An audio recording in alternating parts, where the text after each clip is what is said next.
جاتا ہے، یعنی مرد عورتوں کو تکتے ہیں، عورتیں مردوں کو تکتی ہیں، تو اللہ اس کے جسم کے اندر بدبو پیدا کر دیتا ہے، جیتے جی بھی، پسینے کی نہیں، ایک ایسی خطرناک بدبو اس کے جسم سے آتی ہے کہ وہ برداشت نہیں ہوتی۔ آپ غور کریں، میں سمجھتا ہوں کہ جو بہت تھوڑا موڑا میں نے علم حاصل کیا ہے اپنے بزرگوں سے، تو کسی گناہ پر مجھے یہ وعید نہیں ملی پڑھنے کو۔ اس کو حافظ ابن قیم جو ابن تیمیہ کے شاگرد ہے، اس روایت کو انہوں نے اپنی کتاب میں لکھا ہے، کہ اور بھی ہمارے سنی بزرگوں نے بھی لکھا ہے، لیکن حافظ ابن قیم نے بھی اس کو لکھا ہے کہ جو لوگوں کے چہروں کو تکتے ہیں ان کے جسم میں بدبو قدرت پیدا کر دیتی ہے۔ آپ سوچیں تو صحیح، جیتے جی جس کے بدن سے تکنے پر یہ بدبو آتی ہو، تھوڑی توجہ چاہتا ہوں، تکنے پر،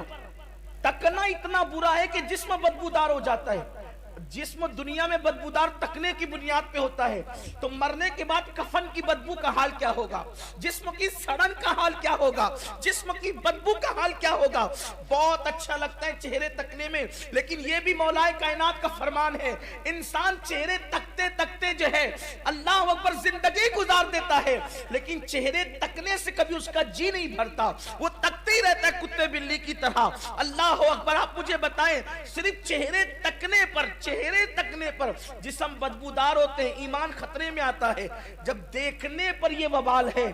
چھونے پر کیا وبال ہوگا، اور چھونے پر جو وبال ہے پھر زنا پر کیا وبال ہوگا۔ اور یہی ہے ویلنٹائن ڈے جو منایا جا رہا ہے نا، یہ زنا ہی کی ایک شکل ہے، یہ زنا ہی کو معاذ اللہ سیلیبریٹ کرنے کی کوشش کی جا رہی ہے۔ یاد رکھو، اسلام میں کبھی زنا کی گنجائش نہیں ہو سکتی۔ ارے وہ مذہب زنا کی اجازت کیسے دے سکتا ہے جس مذہب نے کسی عورت کو تکنے کی اجازت نہیں دی ہے، بلکہ حدیث پاک میں آتا ہے جو عورتوں کے حسن کو تکتے ہیں قیامت کے دن ان کی آنکھوں میں آگ کی سلاخیں ڈالی جائے گی۔ حضرت داؤد علیہ السلام کا وہ خوبصورت قول جو حضرت سلیمان علیہ السلام کی طرف بھی منسوب ہے، علامہ ابن الجوزی نے لکھا ہے کہ آپ نے فرمایا تھا، میرے بیٹو اگر ناگ کے پیچھے جانا پڑے تو چلے جانا، لیکن کسی خوبصورت عورت کے پیچھے کبھی نہ جانا، کیونکہ ناگ ڈسے گا تو جان جانے کا خطرہ ہے، عورت کا حسن ڈسے گا تو ایمان جانے کا خطرہ ہے۔